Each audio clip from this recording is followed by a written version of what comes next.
거룩한 주일 아침입니다. 코로나19로 인하여 우리 온누리 가족이 주의 성전에 모이지 못하고 온라인으로 가정에서 함께 예배를 드립니다. 오늘 우리가 성령 앞에서 신령과 진으로 예배할 때 하나님의 큰 은혜가 임할 줄로 믿습니다. 나는 하나님을 예배하는 예배자입니다. 찬양함으로 주님의 보좌 앞으로 나아갑니다.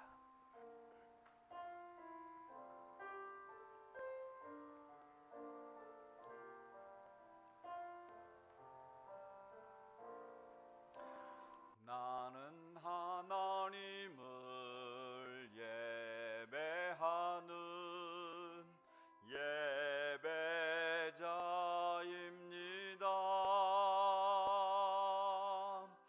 내가 서 있는 곳 어디서나 하나님을 예배합니다. 내 영혼 거룩한 은혜를 향하여 내 마음 완전한 하나님 향하여 이곳에서 바로 이 시간 하나님을 예배합니다. 다시 한번 찬양합니다. 나는 하나님을 예배하는 예배자입니다.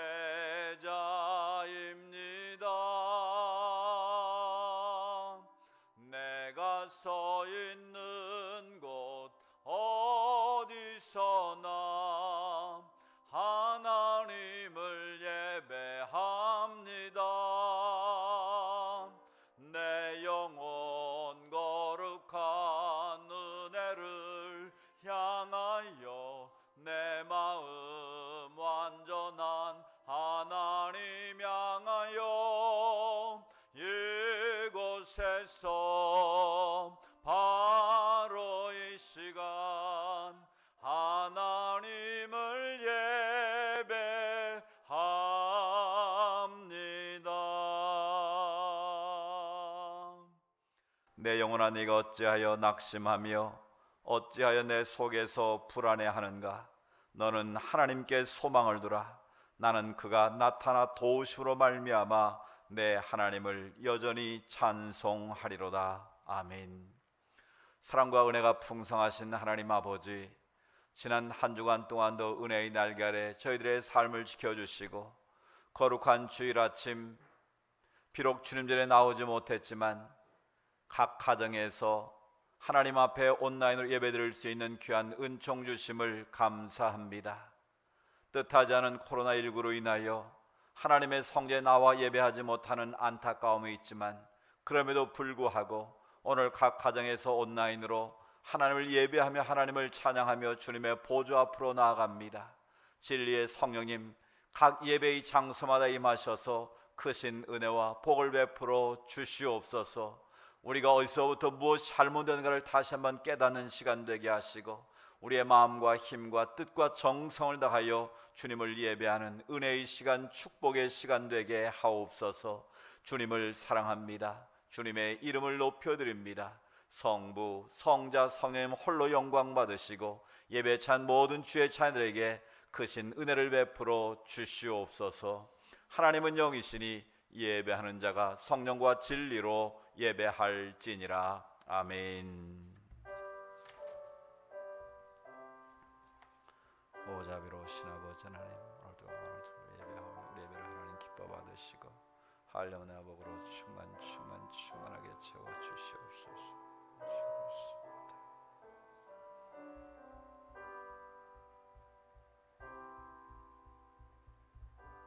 성시교독 35번 시편 84편 말씀을 교독하도록 하겠습니다. 만군의 여호와여, 주의 장막이 어찌 그리 사랑스러운지요. 내 마음과 육체가 살아계시는 하나님께 부르짖나이다. 주의 제단에서 참새도체 집을 얻고 제비도 새끼들 보금자리를 얻었나이다.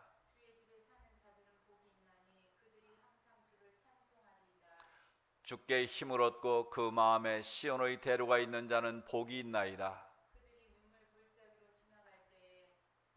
그곳에 많은 샘이 있을 것이며 이른 비가 복을 채워주나이다. 악인의 장막에 사는 것보다 내 하나님의 성전 문지기로 있는 것이 좋사오니 만군의 여호와여 주께 의지하는 자는 복이 있나이다. 아멘. 다 같이 사도신경으로 하나님 앞에 우리의 신앙을 고백드립니다. 나는 전능하신 아버지 하나님 천지의 창조주를 믿습니다. 나는 그의 유일하신 아들 우리 주 예수 그리스도를 믿습니다. 그는 성령으로 잉태되어 동정녀 마리아에게서 나시고 본디오 빌라도에게 고난을 받아 십자가에 못 박혀 죽으시고 장사된 지 사흘 만에 죽은 자 가운데서 다시 살아나셨으며 하늘에 오르시어 전능하신 아버지 하나님 우편에 앉아 계시다가 거기로부터 살아있는 자와 죽은 자를 심판하러 오십니다. 나는 성령을 믿으며 거룩한 공교회와 성도의 교제와 죄를 용서받는 것과 몸의 부활과 영생을 믿습니다. 아멘. 다 같이 찬송가 582장 찬양 드리겠습니다. 582장입니다.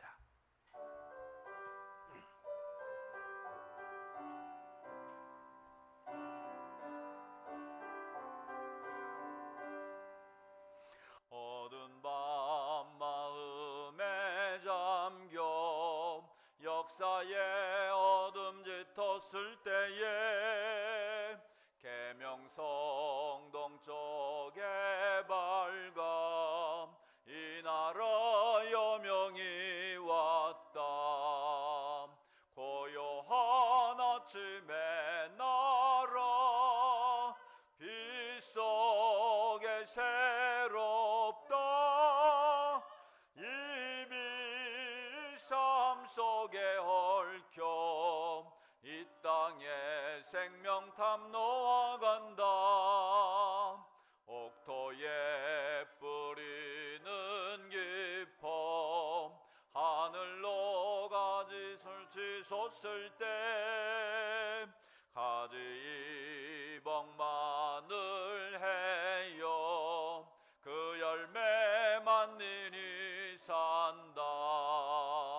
고요한 아침에 나라 일꾼을 부른다. 하늘 씨앗이 되어 역사의 생명을 이어가리. 맑은 샘줄기 용솟아 거칠은 땅에 흘러 적실 때 기름진 푸른 벌판이 눈앞에 활짝 트인다. 고요한 아침에 나라 새 하늘 새 땅아 길이 꺼지지 않는 인류의 횃불 되어 타거라. 아멘. 다 같이 기도드리겠습니다. 사랑해 주님, 거룩한 주일을 맞이하여 사랑하는 주의 자녀들이 비록 성전에 모이지는 못했지만 각 가정에서 한 마음으로 주님을 찬양하며 주님의 보좌 앞으로 나아갈 수 있도록 은혜 주시니 감사합니다. 성령과 진리로 예배하는 사랑하는 주의 자녀들에게 하나님께서 크신 은혜를 베풀어 주시고 온 마음과 힘과 뜻과 정성의 예배 드릴 때에 하나님의 그 놀라운 은혜가 임하게 하여 주시옵소서. 날마다 주의 말씀을 쫓아 거룩함으로 살기를 원했지만 우리는 육신의 정욕과 안목의 정욕과 이 생의 사랑에 사로잡혀 살았던 어리석고 부족한 모습들입니다. 주의 보혈로 이 시간 정결케 하시고 새롭게 하시는 주의 은혜가 임하게 하여 주옵소서. 우리의 더럽고 추악한 모습은 주의 십자가의 보혈로 정결케 하시고 깨끗게 하여 주시옵소서. 더 이상 죄악의 올무에 사로잡히지 않도록 도와주시고 진리의 말씀 앞에 깨어있게 하시고 말씀과 기도로 거룩한 삶을 살아갈 수 있도록 결단하는 은혜의 시간으로 이어지게 하옵소서. 아버지 하나님, 특별히 간구하옵기는 코로나19로 인하여 이 땅의 많은 백성들이 고통 가운데 있습니다. 아버지 하나님, 또 이들을 치료하기 위해서 수감에 쓰는 방역당국과 또 많은 의사들의 사랑의 헌신이 있습니다. 아버지 하나님, 속히 코로나를 막아주시고 또 백신도 개발되게 하셔서 코로나의 위협으로부터 자유함을 얻고 우리가 마음껏 주님 전에 나와 예배하며 하나님께 영광 돌 수 있도록 은혜 베풀어 주시옵소서. 이 나라의 민족을 주께서 긍휼히 여겨주시기를 원합니다. 대통령을 비롯한 모든 위정자들이 하나님을 두려워하게 하시고 백성들의 소리에 겸하게 귀를 기울일 수 있도록 역사하여 주시옵소서. 하나님의 창조의 질서를 거스른 일 없도록 도와주시고 진리의 말씀에 부끄러우면 믿음의 지도자들 될 수 있도록 하나님이여 도와주시옵소서. 이 땅의 부정과 불의가 사라지게 하시고 하나님의 공의가 정오의 빛같이 임할 수 있도록 이 나라의 민족을 지켜 주시옵소서. 아버지는 그래 이 땅에 하나님이 기뻐하시는 세상 나라가 되게 하시고 아버지 하나님, 이 민족이 온 열방에 예수의 복음을 증거하는 나라가 될 수 있도록 복 내려 주시옵소서. 그래 이 자랑스러운 조국 대한민국을 우리 후손들에게 물려줄 수 있도록 하나님 은혜 베풀어 주시옵소서.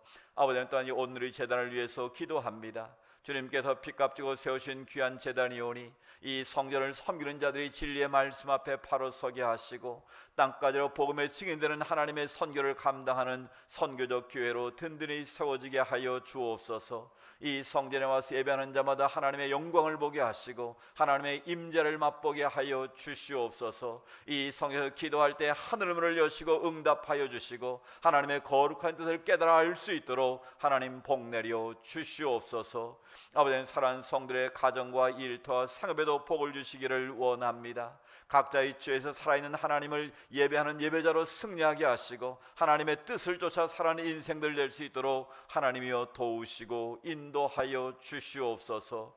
오늘도 각처에서 드리는 예배를 하나님 기뻐 받으시고 성령과 진리로 드리는 예배를 하나님 기뻐 받으시고 우리 모두 기쁨과 감격으로 하나님을 영화롭게 하는 은혜의 시간, 축복의 시간 되게 하옵소서. 거룩하신 예수님의 이름으로 기도드리옵나이다. 아멘.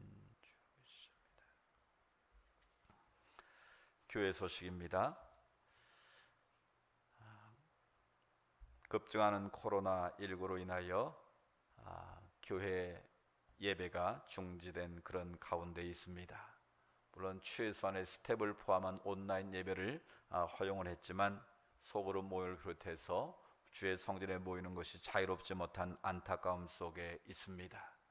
그래서 오늘의 교회가 처음으로 이번 주와 다음 주까지 온라인으로 각 가정에서 유튜브를 통해서 예배를 드리고 있습니다. 우리가 어느 곳 예배를 드리든지 성령 안에서 진리의 말씀과 예배하면 하나님께서 크신 은혜를 베풀으실 줄로 믿습니다. 우리 시간 옆에 있는 가족들과 함께 인사하면 좋겠습니다. 주님의 이름으로 사랑합니다. 주님의 이름으로 축복합니다. 오늘부터 다음 주일까지 오후 찬양 예배와 또 수요 예배, 새벽 기도의 모든 예배는 일시적으로 쉬도록 하겠습니다. 이 쉬는 시간이 우리가 영적으로 게을러지는 시간이 아니라 함께 깨어서 나라와 민족을 위해서 또 어려움 당한 우리 이웃들을 위해서 함께 기도하는 시간 되기를 원합니다. 저 역시도 앞으로 2주간 동안 하나님 앞에 금식하면서 나라와 민족을 위해서 또 우리 오늘의 제단을 위해서 여러분 한 분 한 분을 위해서 매일매일 기도할 것입니다.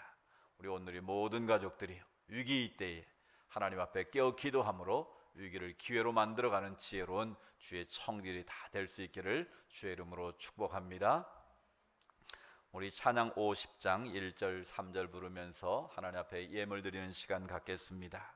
각 가정에서 예물을 드리시고 온라인으로 드리실 수도 있고 또 교회 나오실 때 함께 드리셔도 되겠습니다. 50장 내게 있는 모든 것을 주님께 드립니다. 내게 있는 모든 것을 아낌없이 드리네. 사랑하고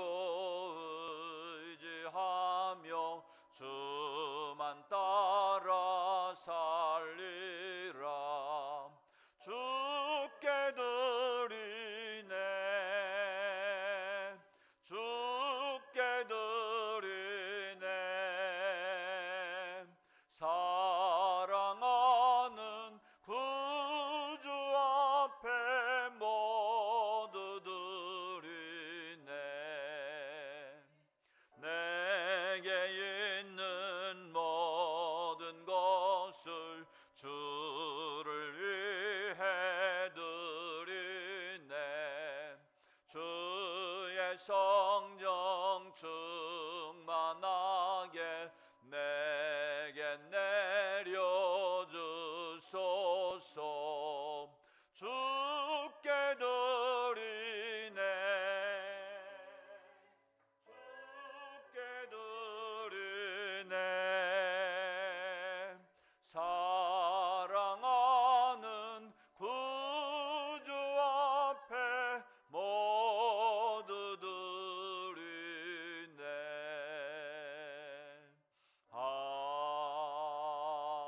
아멘.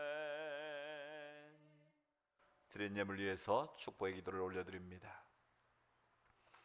만복의 근원 되시는 주님을 찬양합니다. 하나님을 사랑하는 주의 자녀들이 각처에서 살아계신 하나님 앞에 예배를 드리며 마음과 정성을 모아 귀한 예물 구별하여 봉헌케 하시니 감사합니다. 이 예물이 쓰여지는 곳마다 주의 나라가 임하게 하시고 생명을 살린 예물 되게 하시고 어렵고 힘든 이웃들에게 주님의 따스한 사랑을 나눌 수 있는 예물 되게 하옵소서. 예물 드린 손길마다 주께서 복에 복을 더해 주시기를 원합니다. 물질이 남아서 드린 것이 아니라 부족하고 힘든 가운데도 주님을 사랑하는 마음으로 구별해 드린 귀한 예물이오니 하나님 기뻐 받아 주시옵소서. 그 예물 드린 각 손길마다 가정마다 주께서 복에 복을 더해 주시기를 원합니다. 마지막 때에 사단이 가정을 깨뜨리기 위해서 애를 쓰는 가운데 있습니다. 부부가 서로 사랑하게 하시고 부모는 자녀를 믿음과 사랑으로 돌보며 또 자녀들은 부모를 주 안에서 잘 공경하게 하셔서 행복한 웃음꽃이 피어나는 아름답고 복된 가정 될 수 있도록 은혜 내려 주시옵소서. 온 가족이 하나님을 예배하기에 힘쓰는 가정 되게 하시고 하나님의 기쁨이 되는 가정이 될 수 있도록 역사하여 주시옵소서. 특별히 하나님께서 믿음의 기업이여 선물을 주신 자녀들이 있습니다. 이 자녀들이 진리의 말씀 안에 거하게 하시고 하나님을 예배하기를 기뻐하는 자녀들 되게 하옵소서. 뜻을 정한 인생으로 살아갈 수 있는 믿음도 더해 주시기를 원합니다. 공부하는 자들의 지혜와 명철을 더하여 주옵소서. 특별히 대학 입시를 앞두고 있는 자녀들이 있습니다. 얼마 남지 않은 기간 동안 긴장하지 않게 하시고 최선을 다하여 준비해서 하나님의 뜻을 이룬 진학의 문이 활짝 열릴 수 있도록 복 내려 주시옵소서.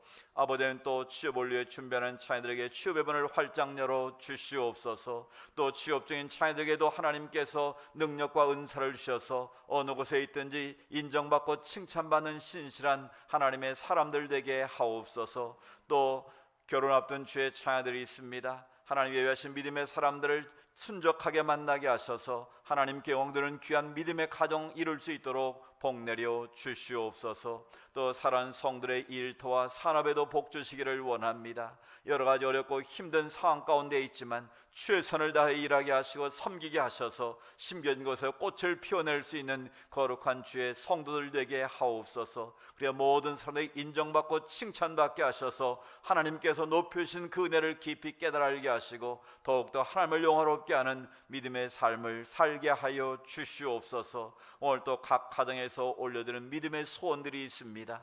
우리 온갖 구하는 것이나 생각하는 것보다 더 넘치도록 채워주시는 주의 은혜가 각 가정마다 임하게 하여 주시옵소서. 주님을 사랑합니다. 주님의 이름을 높여드립니다. 하나님 홀로 영광받아 주옵소서. 거룩하신 예수님의 이름으로 축복하며 봉헌 기도드리옵나이다. 아멘.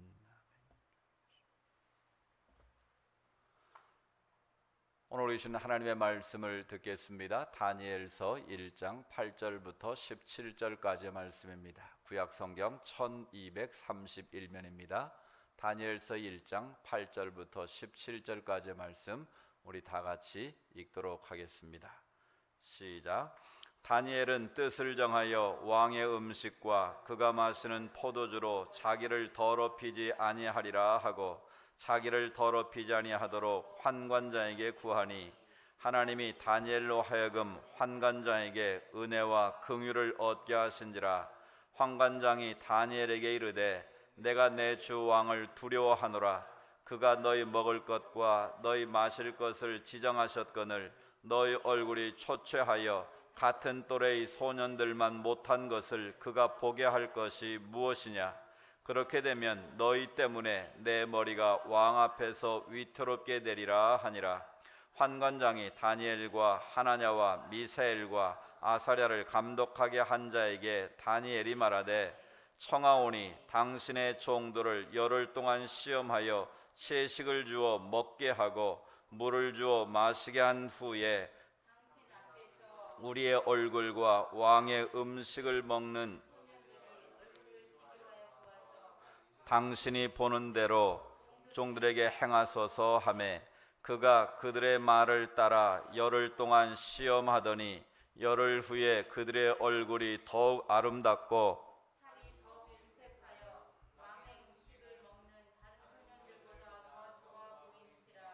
그리하여 감독하는 자가 그들에게 지정된 음식과 마실 포도주를 제하고 채식을 주니라. 하나님이 이 네 소년에게 학문을 주시고 모든 서적을 깨닫게 하시고 지혜를 주셨으니 다니엘은 또 모든 환상과 꿈을 깨달아 알더라. 아멘. 아멘.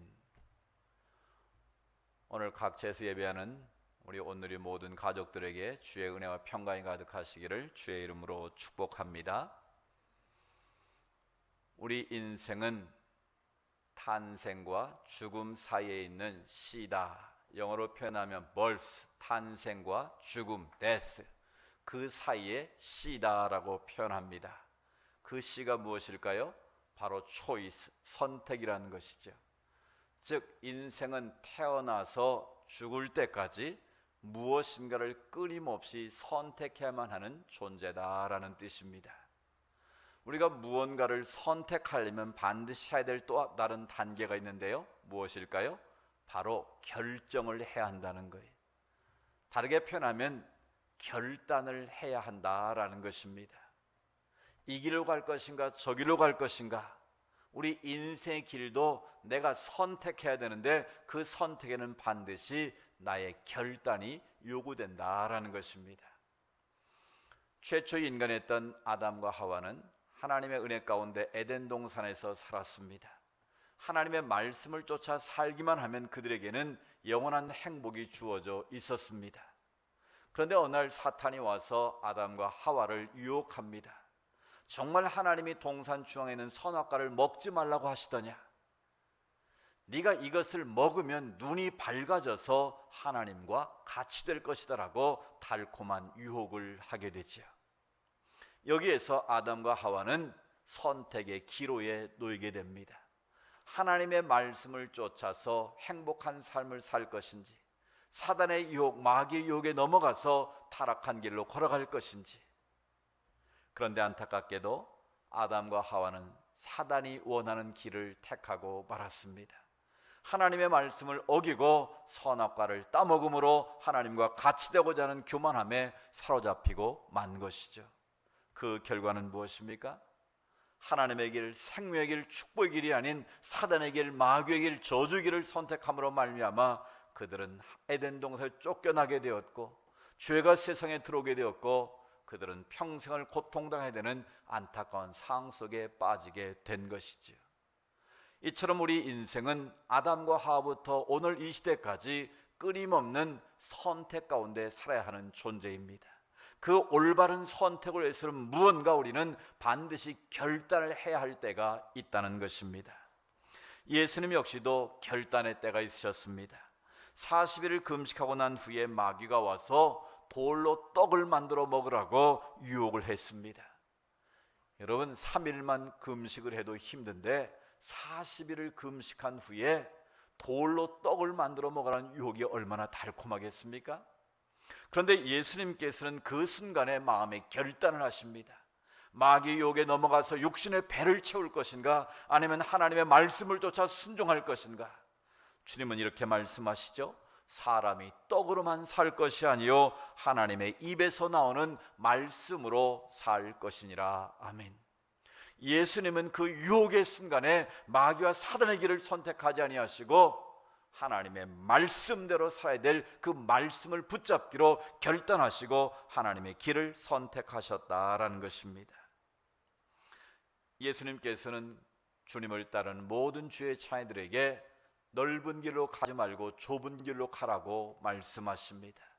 우리는 입술로는 좁은 길로 가기를 원하지만 우리는 순간순간 현실의 문제 앞에서 넓은 길로 가기를 힘쓰는 것이 우리의 모습임을 깨닫지 않을 수가 없습니다. 우리는 늘 주님의 뜻을 따라 주님이 기뻐하시는 삶을 살기를 원하면서도 육신의 연약함으로 말미암아 때로 우리의 이기적인 생각 때문에 하나님이 기뻐하시는 길이 아닌 넓은 길, 세상 사람들이 걸어가는 멸망의 길로 가고자 결단하고 선택할 때가 있다라는 것이지요. 오늘 우리들의 연약함 속에 다시 한번 주목을 불끈지게 하고 일어서게 하는 젊은 한 사람을 오늘 말씀을 통해서 우리는 만나게 됩니다. 그 이름은 다니엘입니다.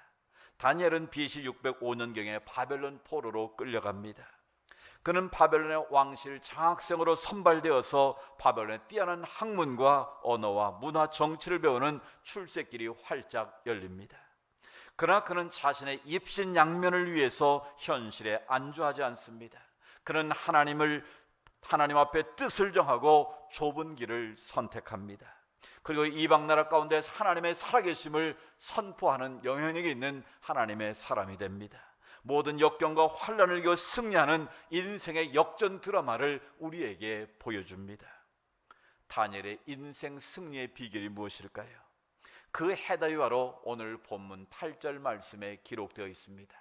오늘 성경 말씀 8절을 다시 한번 같이 읽어봅니다. 시작. 다니엘은 뜻을 정하여 왕의 진미와 그의 마시는 포도주로 자기를 더럽히지 않게 하기를 환관자에게 구하니. 아멘. 다니엘은 뜻을 정했다라고 고백하고 있습니다. 결국 다니엘의 인생 성공의 비결은 하나님 앞에서 뜻을 정한 인생으로 살았다라는 겁니다. 오늘 우리 인생들도 마찬가지입니다.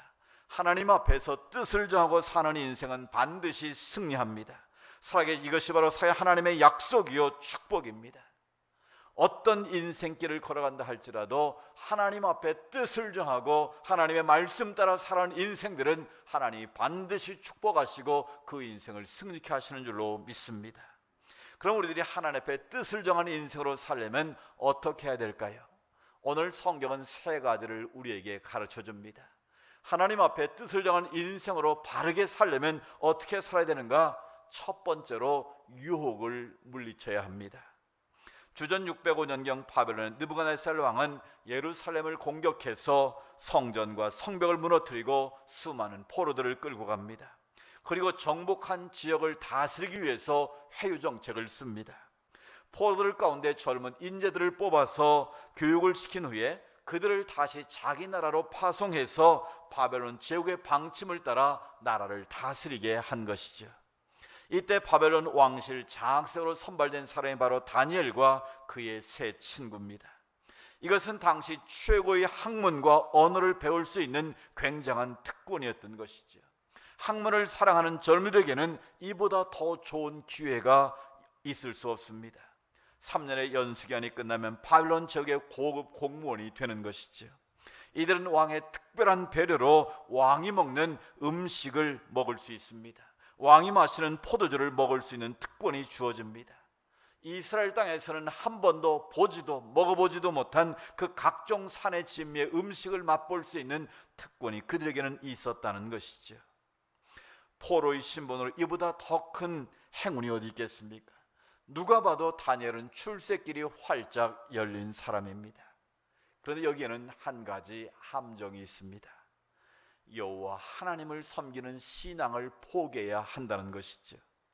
하나님을 섬겨왔던 그 신앙을 포기하지 않고서는 결코 그 바벨론의 그 모든 것을 따를 수 없는 신앙적인 유혹이 있었다라는 것입니다.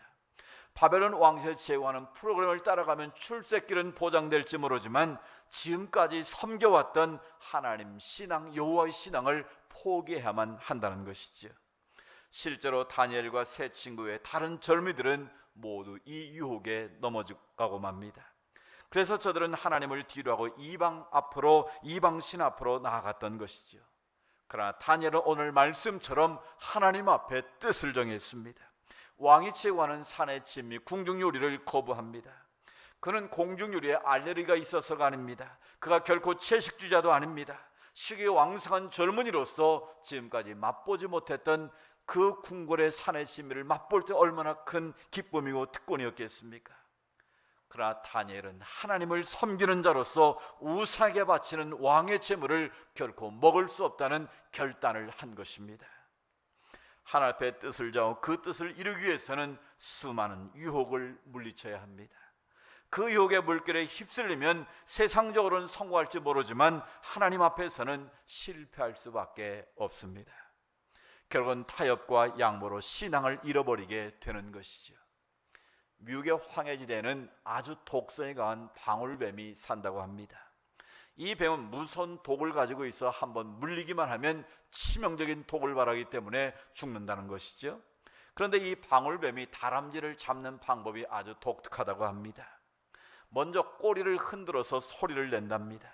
그러면 나무 위에 앉아있던 다람쥐가 그 방울 소리를 듣고 저게 무슨 소리야 하고 호기심을 가지고 그 밑에 소리 나는 것을 쳐다보게 된다는 것이죠. 그때 방울뱀이 더욱 꼬리를 세게 흔들면서 방울 소리를 낸답니다.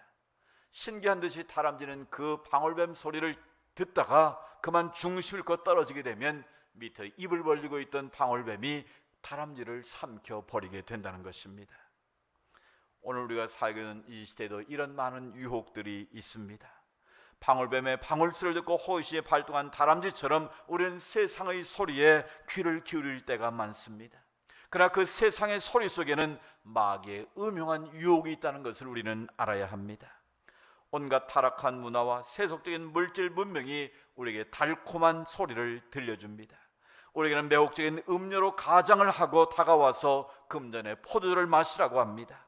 때로는 쾌락과 죄악의 짜릿함이 맛있어 보이기도 합니다. 그것들이 낭만적 예술처럼 느껴질 때도 있습니다. 모든 것들이 먹음직도 하고 보암직도 하고 지혜롭게 할 만큼 탐스러워 보일 때도 있습니다. 사단은 교묘한 방법으로 금단의 열매를 먹으라고 오늘 우리에게 다가와서 유혹을 하고 있는 것이죠. 먹기만 하면 하나님의 자리를 차지할 수 있다고 우리 안에는 교만을 끊임없이 부추기는 것입니다. 그 결과는 무엇입니까? 하나님과의 관계의 단절입니다. 관계의 단절은 바로 삶의 의미를 빼앗기는 것입니다. 내가 무엇을 살아야 하는지 삶의 푯대를 상실케 합니다. 또한 많은 아픔과 고통의 나락으로 우리를 떨어뜨리는 것이죠. 유혹의 순간은 잠깐이지만 그 덫에 걸리게 되면 그 고통은 참으로 긴 시간의 참회와 눈물을 요구한다는 것을 기억해야 합니다. 방울뱀의 방울소리 같은 마귀의 유혹을 이길 수 있는 방법은 무엇일까요? 먼저 그리스도의 신부로서의 정결함을 회복해야 합니다. 그것은 바로 세상의 소리에 귀를 막아서는 것입니다. 그러나 귀를 막는다고 다 되는 것은 아닙니다. 좀 더 적극적으로 하나님의 음성에 귀를 기울여야 합니다. 진리의 말씀 우리 삶을 이끌어가도록 순종하는 믿음의 용기와 결단이 중요한 것입니다. 우리가 무엇인가를 선택할 때 하나님의 선명한 말씀이 모든 선택과 결단의 기준이 되어야 한다라는 것이죠. 내가 무엇을 기준으로 삼냐에 따라서 유혹에 더 걸려 넘어질 수도 있고 그 유혹에서 자유케 되고 승리케 되는 비결이 있는 것이죠. 호기심에 끌려 귀를 기울여 바라보지 마시고 단호하게 의와 진리의 길로 돌이켜야 하는 우리의 믿음의 고백과 결단이 있기를 원합니다. 또한 우리의 시선을 하나님께로 고정시켜야 합니다. 우리의 시선에 하나님의 선하심과 아름다움이 가득 차도록 해야 한다는 것이죠. 우리 눈에 아름다운 것들이 보이게 되면 우리의 마음은 기쁨과 감사와 찬양이 넘치게 됩니다. 그러나 우리 눈에 세상의 악한 것들을 바라보고 더럽고 추한 것을 보게 되면 우리의 생각과 우리의 입술과 우리의 삶은 더러운 것으로 채워질 수밖에 없다는 것이죠. 지금 이 순간에 사탄은 방울뱀과 같이 꼬리를 흔들며 우리에게 다가옵니다. 더 이상 음녀의 달콤한 유혹과 같은 방울소리에 흔들려서는 안 됩니다. 우리 모두 정신을 바짝 차리고 주님을 바라볼 수 있기 원합니다. 하나님의 음성에도 귀를 기울일 수 있기 원합니다. 순결한 그리스도의 신부로서 영성을 회복할 수 있기를 원합니다. 그럴 때 우리는 방울뱀의 소리가 나는 천상의 아름다운 찬양소리를 들을 수 있게 될 줄로 믿습니다.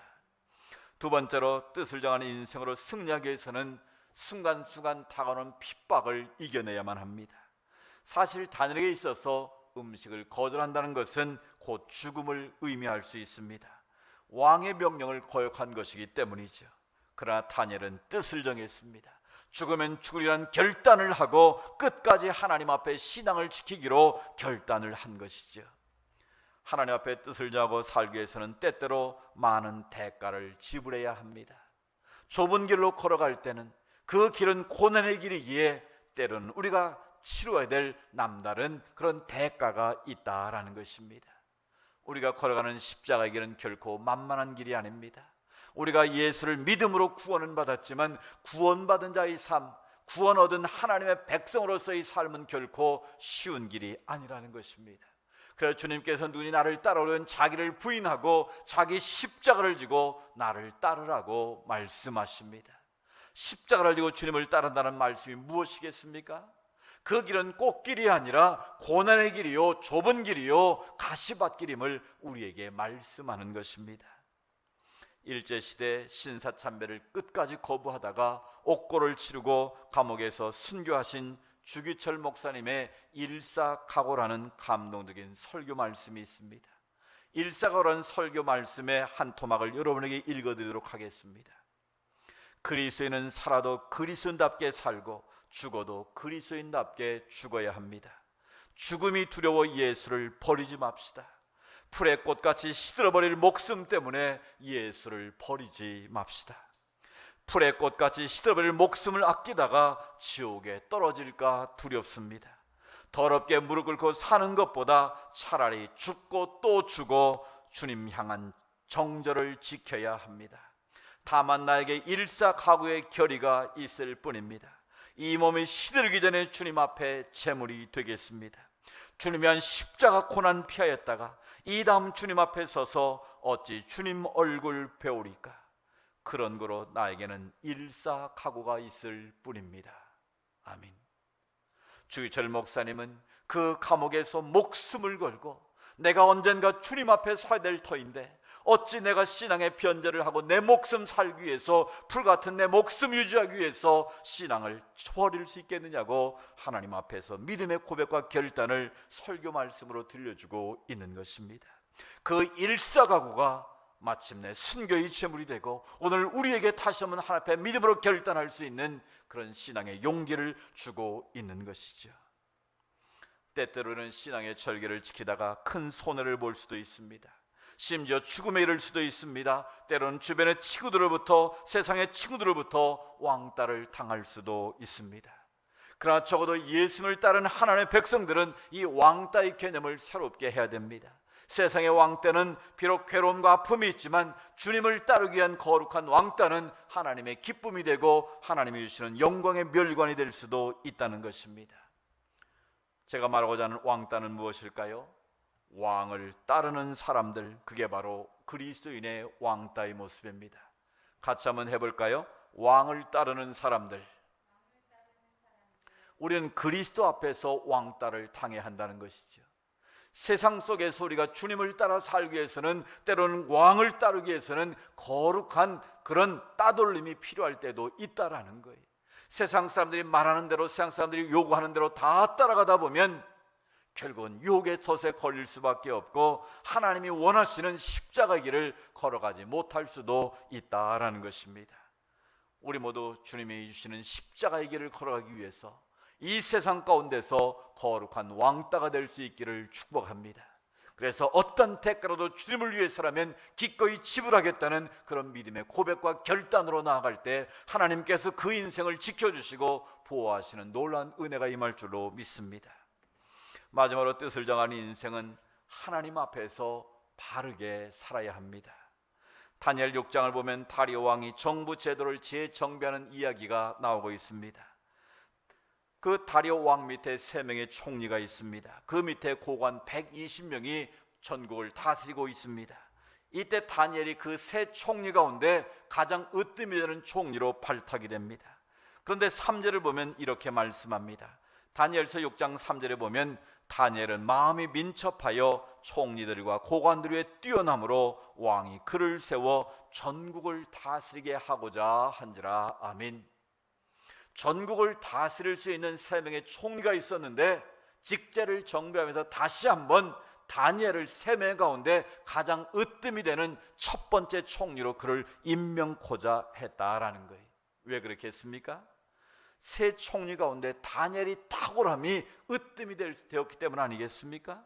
그래서 다리오 왕은 자기 밑에 바로 총리로서 최고의 총리로 다니엘을 세우고 그 밑에 120명의 고관들을 다스리는, 전국을 다스리는 으뜸으로 삼고자 했던 것입니다.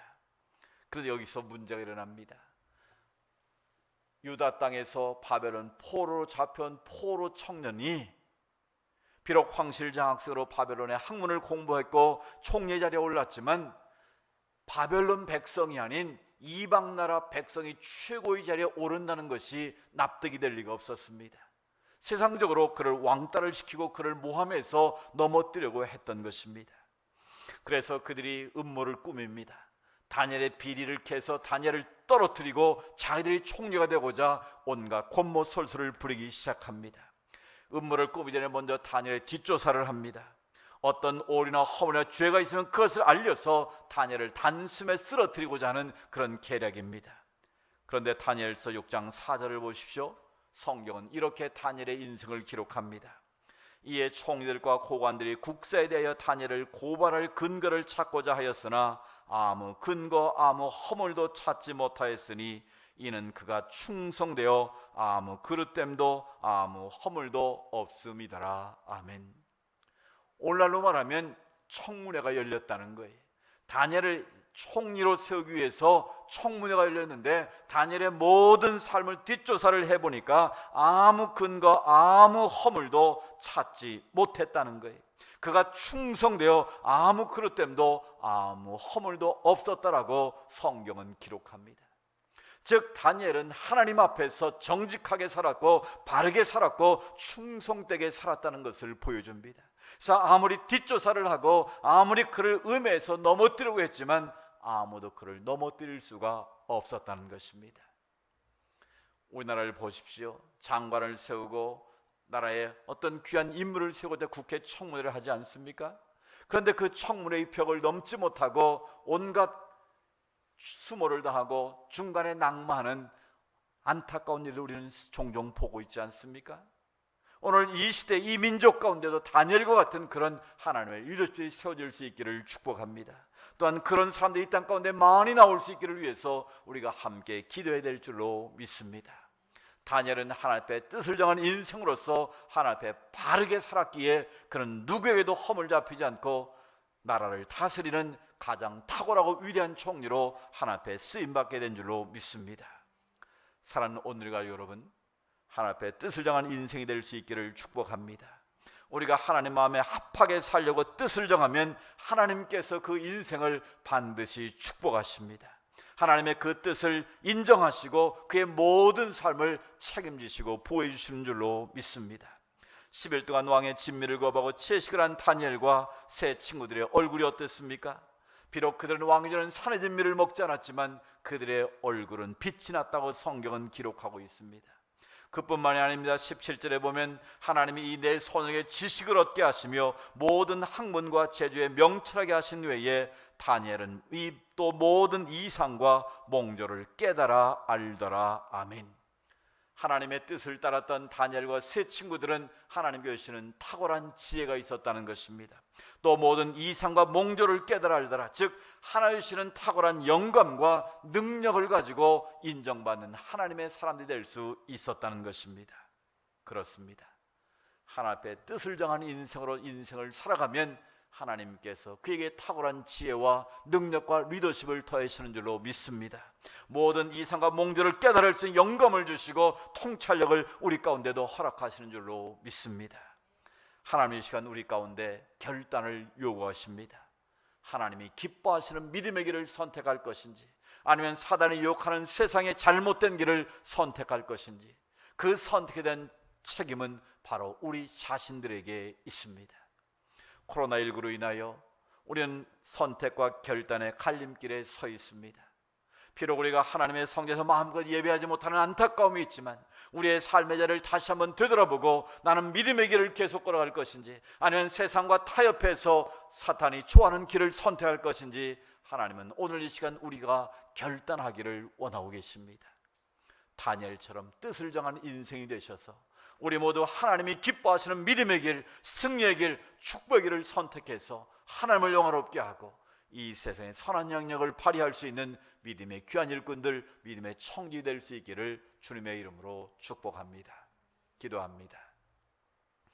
하나님 아버지, 감사합니다. 바벨론의 황실장학사로 뽑혔던 다니엘과 그 세 친구는 왕이 주는 산의 진미를 거부하고 하나님 앞에 뜻을 정한 인생으로 끝까지 믿음의 길을 결단하고 걸어갔습니다. 그때 하나님 그들에게 탁월한 지혜를 주시고 리더십을 다해주시고 통찰을 주셔서 나라를 다스리게 하시는 가장 탁월한 일꾼으로 리더십으로 세우신 줄로 믿습니다. 오늘 이 시대를 살아 우리 모두에게도 다니엘처럼 뜻을 정한 인생으로 살아갈 수 있도록 은혜 내려 주시옵소서. 우리가 하나님 앞에서 정말 어떤 대가로 기꺼이 지불하겠다는 믿음의 결단이 있게 하여 주옵소서. 어떤 세상의 유혹에도 굴하지 않고 진리의 말씀을 기준 삼아 승리하는 인생들 되게 하여 주시옵소서. 우리가 세상의 유혹에 휩쓸리지 않도록 도와주시고 다니엘처럼 흠과 허물 없는 바른 길, 정직한 길, 거룩한 길을 걸어갈 수 있도록 은혜 내려 주시옵소서. 그리고 우리 모두 하나님이 이 시대에 필요한 거룩한 일꾼 되어서 시대를 살리고 민족을 살리고 열방을 구원하는 하나님의 사람들 다 되게 하여 주시옵소서. 우리 모두 뜻을 정한 인생으로 하나님 앞에 살아갈 수 있도록 이 한 주간도 지켜주시고 보호하여 주시옵소서. 예수님의 이름으로 기도드리옵나이다. 아멘. 파승의 찬양 620장 같이 부르겠습니다. 620장입니다.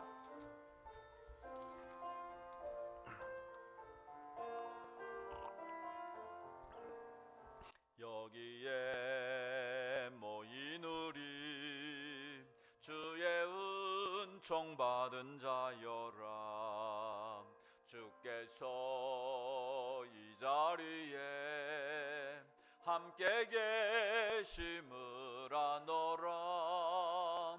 언제나 주님만을 찬양하며 따라가리니 시험을 당할 때도 함께 계심을 믿노라.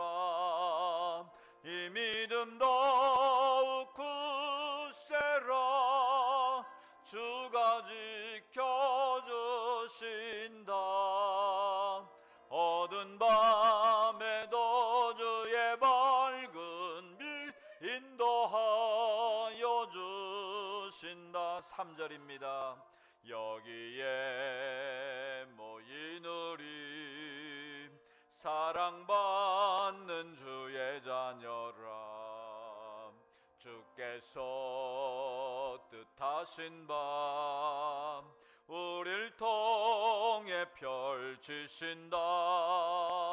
고통과 슬픔 중에 더욱 주님 의지하오니 어려움 이겨내고 주님 더욱 찬양하라.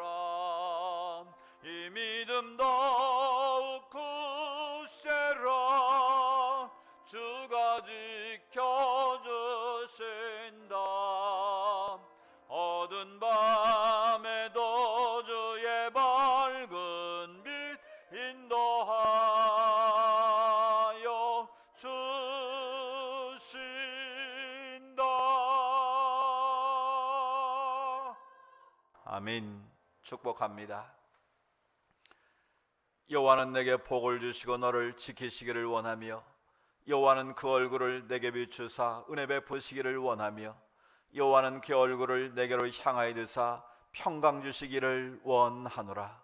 우리 구주 예수 그리스도의 은혜와 하나님 아버지의 사랑과 성령님의 교제하심의 역사가 다니엘처럼 뜻을 정한 인생으로 하나님께 영광 돌리며 이 세상을 변화시키는 거룩한 청지로 살아가기 원하는 주의 백성들 머리머리 위에 각 가정과 하나님 앞에 기도하는 모든 믿음의 소원들 위해 주님의 핏값으로 세우신 이 온누리 제단과 어려움 가운데 있는 이 나라와 이 민족 위에 이제로부터 영원토록 함께 하시기를 간절히 축원하옵나이다. 아멘. 오 자비로우신 아버지 하나님 주님을 찬양합니다. 주님의 이름을 높여드립니다. 아버지 하나님 우리 예배를 기뻐 받으시고 함나라를 아주 충만하게 하옵소서. 주님의 이름으로 사랑합니다. 이 한 주간도 믿음으로 승리하시기 바랍니다. 우리 가족들과 함께 인사 나눕니다. 이 한 주간도 믿음으로 승리하십시오.